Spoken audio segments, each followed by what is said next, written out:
Oke, assalamualaikum warahmatullahi wabarakatuh. Berjumpa kembali dengan saya Ibu Munifah pada mata kuliah akuntansi keuangan lanjut 1 ya. Oke, pada pertemuan pertama sudah saya jelaskan yaitu mengenai definisi dari persekutuan dan juga macam-macam atau jenis-jenis dari persekutuan. Ya, pada pertemuan kali ini saya akan menjelaskan yaitu mengenai pencatatan akuntansinya. Bagaimana kalau ada penggabungan persekutuan.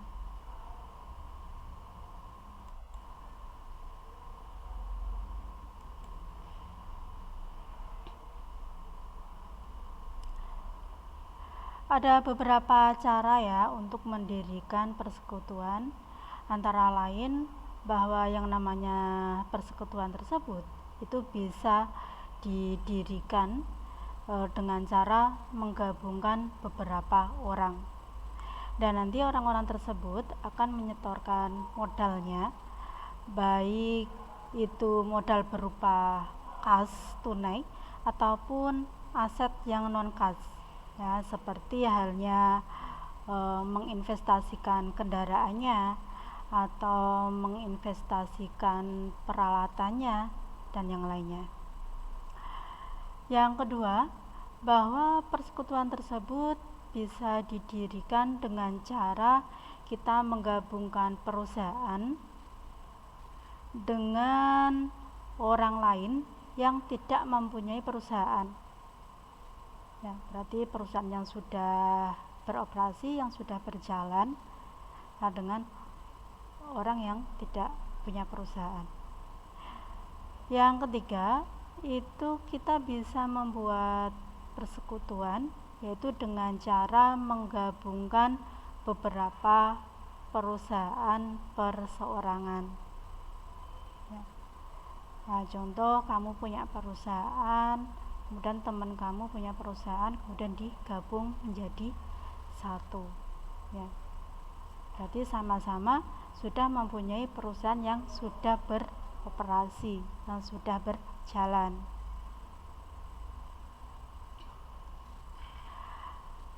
Ada beberapa rekening yang bisa kita gunakan di dalam pencatatan perusahaan persekutuan. Yang pertama yaitu ada rekening modal. Untuk rekening modal ini menunjukkan yaitu besarnya hak modal sekutu yang bersangkutan. Ya, berarti berapa modal dari sekutu tersebut. Nah, untuk modal sekutu itu berasal dari modal awal atau modal mula-mula. Seiring dengan berjalannya perusahaan itu beroperasi, maka modal tersebut bisa saja bertambah ataupun bisa saja berkurang.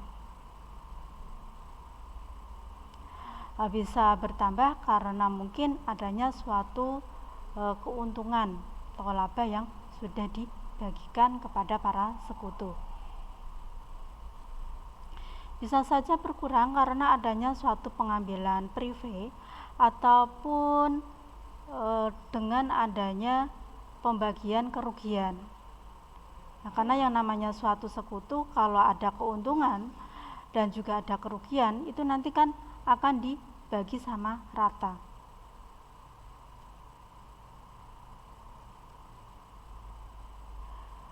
Nah, kalau di dalam standar akuntansinya, untuk rekening modal itu kalau bertambah akan berada di sisi debit.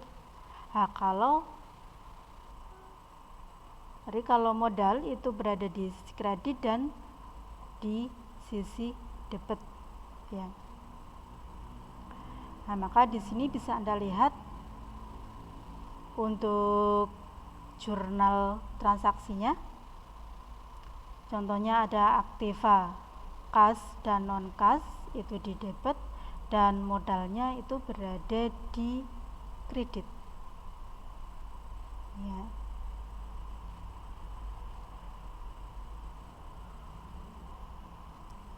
Yang kedua ada rekening privé. Untuk rekening privé ini pengambilan uang pribadi atau uang kas perusahaan tapi untuk keperluan pribadi.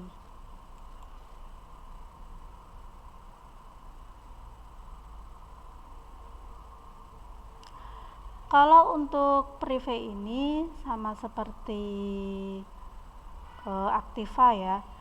Kalau bertambah itu di debit, itu kalau berkurang di kredit.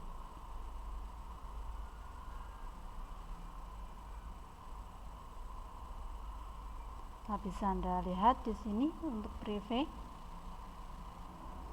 Maka modalnya yang di debit, privénya yang di kredit.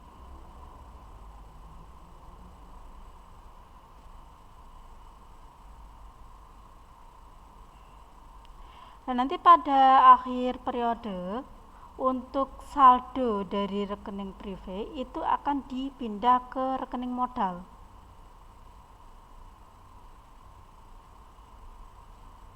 Berarti kalau di debit ya nanti saldonya debit, kalau di kredit ya nanti saldonya di kredit.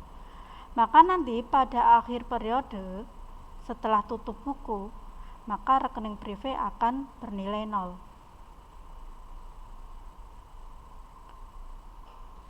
Yang ketiga ada rekening hutang kepada sekutu.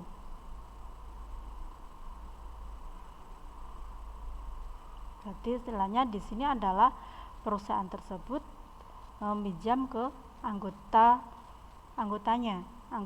persekutuan tersebut.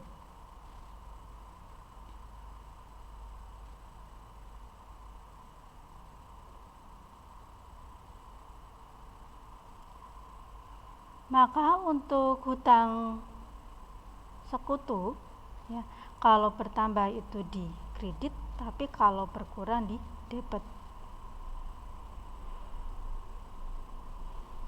Contohnya di sini jurnalnya adalah kasnya yang di debit tapi hutangnya yang di kredit.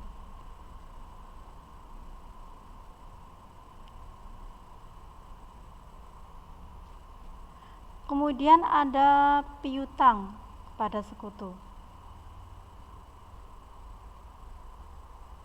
Nah, sama seperti halnya jurnal umum biasa ya. Kalau piutangnya itu bertambah akan di debit ya. Kalau piutangnya berkurang akan di kredit.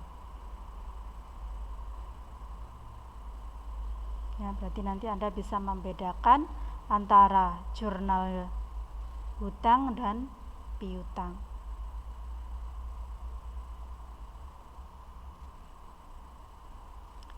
Ya, untuk lebih jelasnya saya akan memberikan sebuah contoh apabila persekutuan tersebut didirikan dengan cara menggabungkan beberapa orang.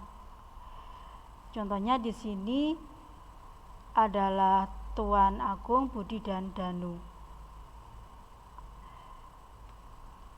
Masing-masing anggota tersebut menginvestasikan uangnya di perusahaan, yaitu yang Agung 75 juta, yang Budi 25 juta, yang Danu 50 juta. Nah, kemudian perusahaan tersebut mendapatkan keuntungan sebesar 90 juta. Nah, untuk keuntungan atau kerugian dari kesepakatan anggota tersebut akan dibagi sama rata ya. Maka kalau ada kerugian ataupun keuntungan, masing-masing anggota tersebut akan mendapatkan sebesar 30 juta ya. Di 90 juta dibagi 3 orang. Untuk jurnal pada saat penyetoran modal, maka kasnya yang di debit 170 juta, kemudian yang dikredit adalah modal Agung, Budi dan Danu. Untuk 150 juta ini adalah total dari ketiga persekutuan tersebut ya. Kemudian untuk neracanya yang di sisi kiri aktiva yaitu kas, yang di sisi kanan yaitu ekuitas atau modal. Ada modalnya Agung, Budi, dan Danu. Nah, maka antara aktiva dan pasiva harus seimbang, sama. Kemudian untuk pembagian laba, nah karena itu laba, maka sifat dari laba adalah menambah modal. Maka masing-masing sekutu modalnya akan bertambah sebesar 30 juta. Ya. Maka miliknya Agung menjadi 105 juta, yang Budi 55 juta, dan yang Danu 80 juta.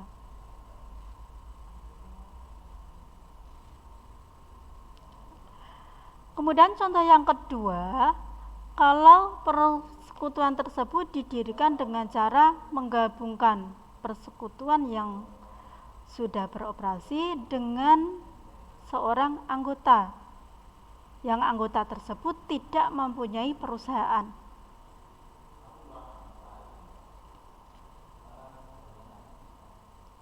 Nah, prosedur akuntansinya yang pertama, posisi keuangan perusahaan perseorangan tersebut itu telah berjalan, itu harus dinilai kembali dengan harga yang wajar atau harga yang sudah disepakati. Yang kedua, persekutuan yang baru dibentuk tersebut itu membuat yang namanya pembukuan baru ataupun melanjutkan pembukuan perusahaan yang sudah berjalan, yang sudah beroperasi. Ya. Berarti kita bisa menggunakan pembukuan yang lama.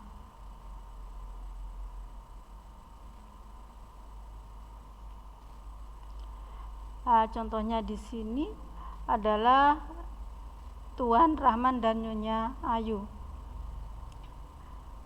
Mereka membentuk persekutuan namanya CV Rayu, dan Tuan Rahman sudah memiliki perusahaan dengan nama POABC.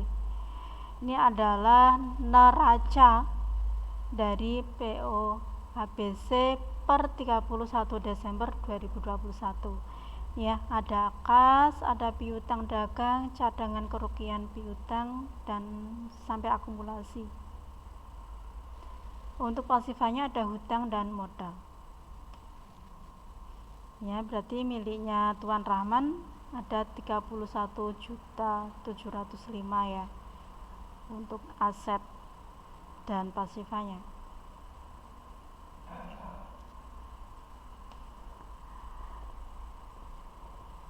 Nah, kedua orang tersebut sepakat untuk merubah posisi keuangan dari POABC menjadi CV Rayu tadi.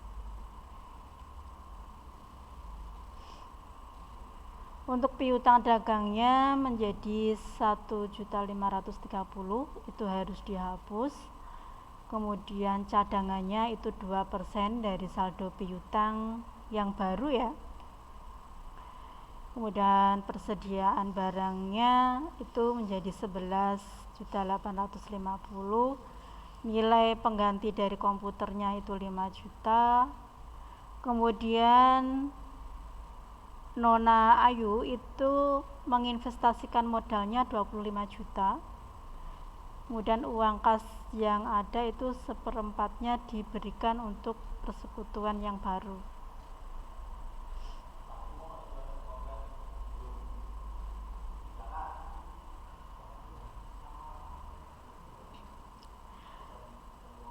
Oke, kita hitung dulu untuk poin yang A, yaitu untuk mencatat piutang dagang baru dan juga cadangan kerugian piutangnya ya.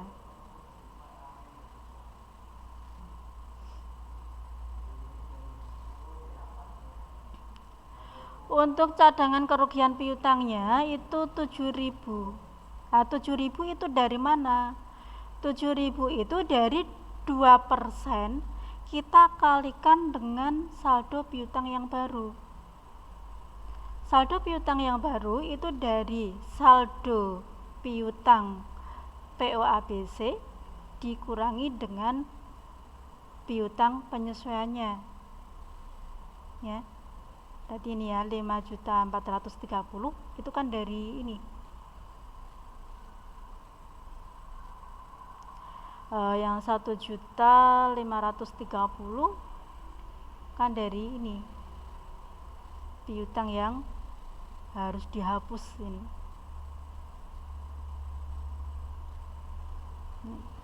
Hasilnya 78.000.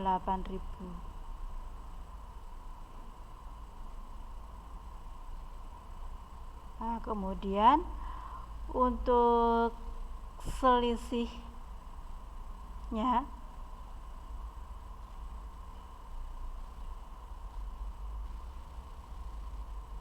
berarti 85.000 kita kurangi 78.000.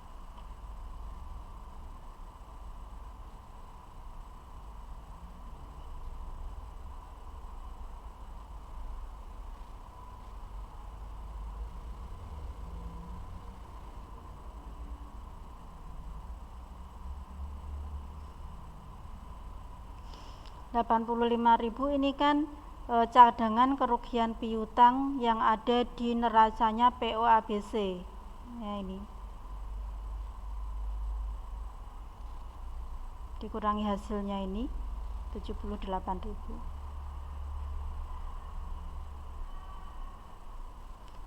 Nah, untuk modal Tuan Rahman itu dari piutang dagang yang dihapus dikurangi 7.000, yaitu cadangan kerugian piutang yang baru.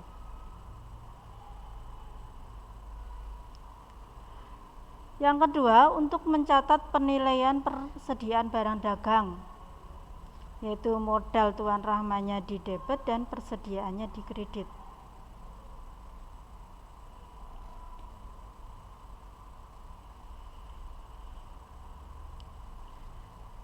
Kemudian yang ketiga itu untuk mencatat nilai pengganti dari komputer. Nah, sebesar 5 juta itu ya.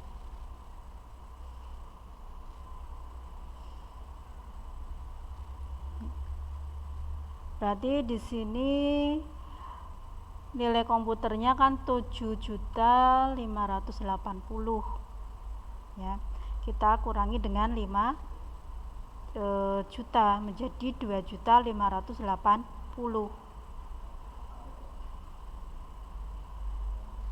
Modal Tuan Rahman dari nilai komputer yang baru dikurangi akumulasinya, yaitu 1.850.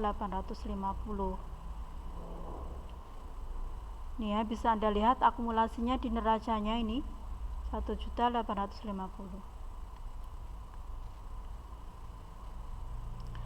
Kemudian yang keempat untuk mencatat yaitu adanya setoran modal dari Nyonya Ayu. Maka kasnya yang di debit, modalnya yang di kredit. Kemudian yang kelima untuk mencatat pengambilan uang kas oleh Tuan Rahman ya 5.368.750. Berarti modalnya yang di debit, kasnya yang di kredit.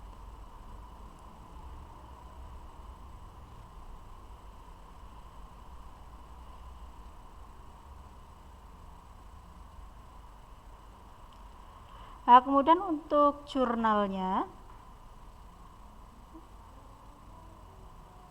dibentuk melanjutkan pembukuan POABC. Kalau untuk mencatat investasi dari Nona Ayu berarti kas pada modal. Kalau untuk mencatat investasi dari Tuan Rahman berarti cadangan kerugian piutang.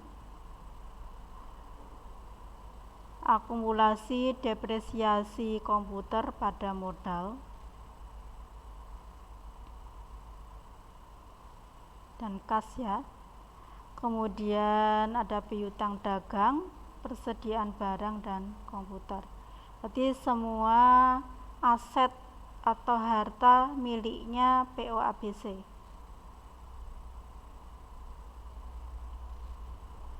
Nah, ini untuk neraca dari persekutuan CV Rayo. Itu perubahan dari POABC tadi.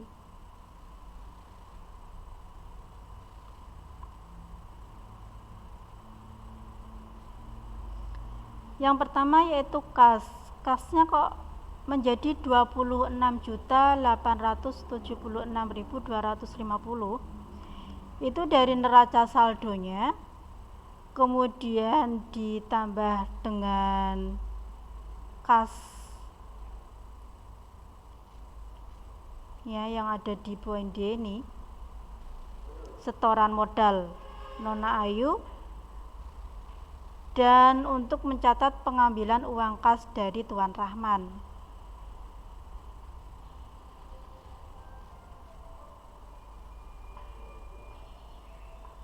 Ya. Kemudian untuk cadangannya kok menjadi 78.000 juta.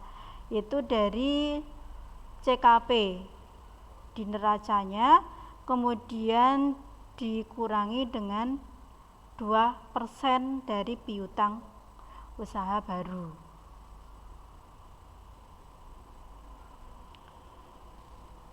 Kemudian komputernya menjadi 5 juta dari nilai komputer saldonya, kemudian dikurangi dengan nilai komputer yang baru. Piutangnya ya, tadi kan ada piutang yang dihapuskan itu ya, berarti dari saldo piutang dikurangi dengan piutang yang dihapuskan menjadi 3.900.000. Kemudian persediaannya dari saldo persediaan dikurangi dengan penilaian kembali persediaan sebesar 300.000 menjadi 11.850.000. Nah, kemudian untuk modal Rahman menjadi 13.553.250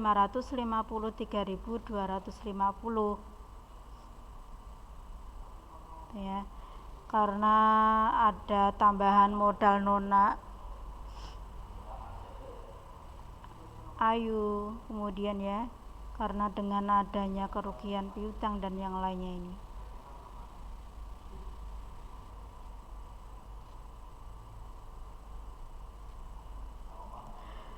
Kemudian yang ketiga, persekutuan tersebut didirikan dengan cara menggabungkan beberapa persekutuan yang telah beroperasi. Berarti gabungan dari beberapa perusahaan. Berarti orang-orang tersebut sudah mempunyai perusahaan kemudian digabungkan menjadi satu. Nih ya, ada persekutuan Jini miliknya Aji dan persekutuan Cadi miliknya Cayi dan Dina. Kalau Jini miliknya Aji dan Beni.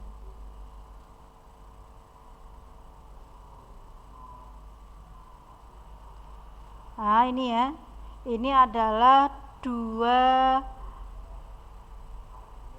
laporan posisi keuangan pembukuan miliknya persekutuan Jini dan Jadi.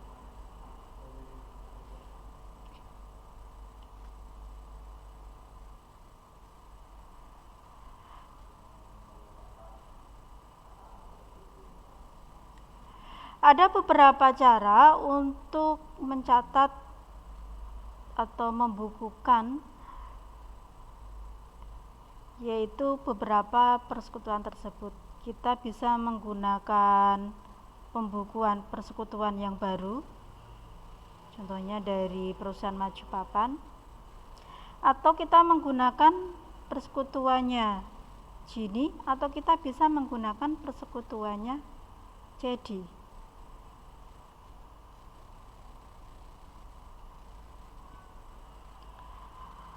Contoh kalau kita menggunakan pembukuan dari persekutuan baru. Berarti kita harus membuat baru pembukuan perusahaan yang baru. Yang pertama yaitu kita tutup dulu pembukuan dari persekutuan Gini. Nah, cara menutupnya berarti rekening pasiva, hutang dan modal itu berada di debit, dan rekening aktiva atau aset itu berada di kredit.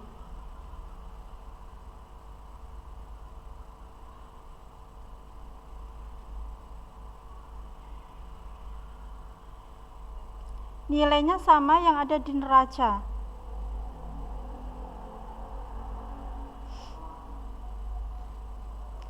Langkah yang kedua yaitu menutup pembukuan persekutuan CADI. Ya, sama ya, untuk pasifanya yang di debit dan aktivanya yang di kredit. Nah, maka nanti kan nilai tersebut akan bernilai 0.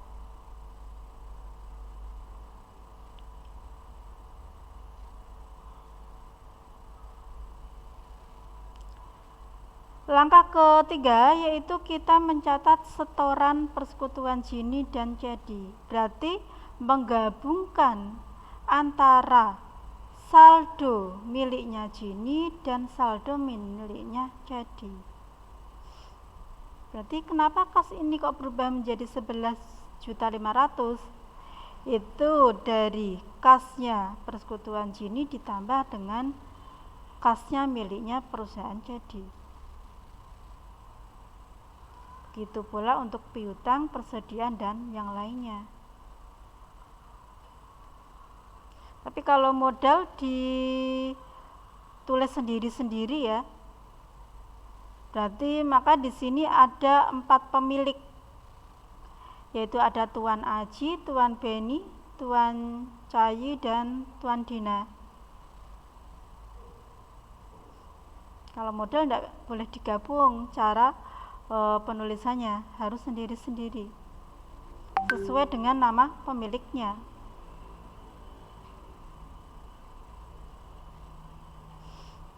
Nah, ini adalah hasil dari neraca penggabungan antara dua persekutuan tadi.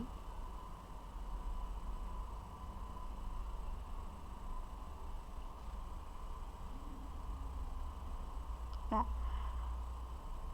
kemudian cara yang kedua yaitu kita menggunakan pembukuan persekutuan Gini. Karena kita menggunakan miliknya Gini, maka yang ditutup hanya miliknya CADI saja. Ini ya. Yang pasifa di debit, yang aktiva di kredit. Maka nanti saldonya 0.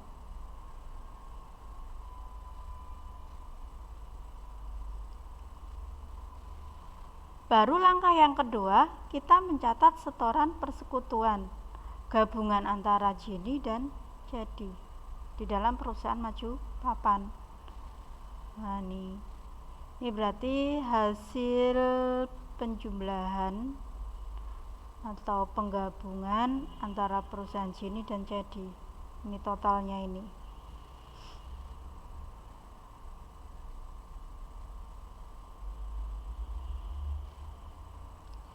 Ini untuk laporan neracanya.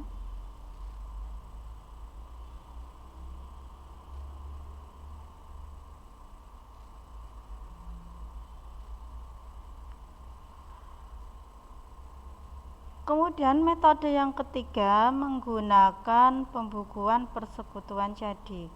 Berarti yang ditutup itu hanya miliknya Gini saja.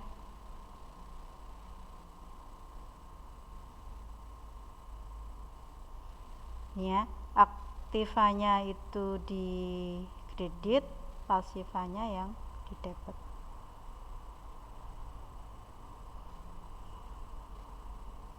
Nah, baru langkah kedua yaitu mencatat setoran dua sekutu tadi, penjumlahan dari dua sekutu.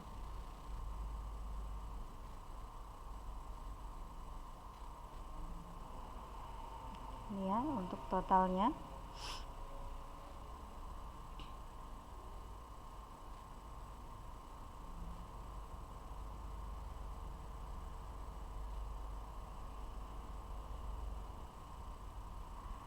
Oke, itu yang bisa saya sampaikan pada pertemuan 2 ini. Kalau ada yang ditanyakan nanti bisa langsung lewat Syakat atau di grup WA. Saya akhiri. Wassalamualaikum warahmatullahi wabarakatuh.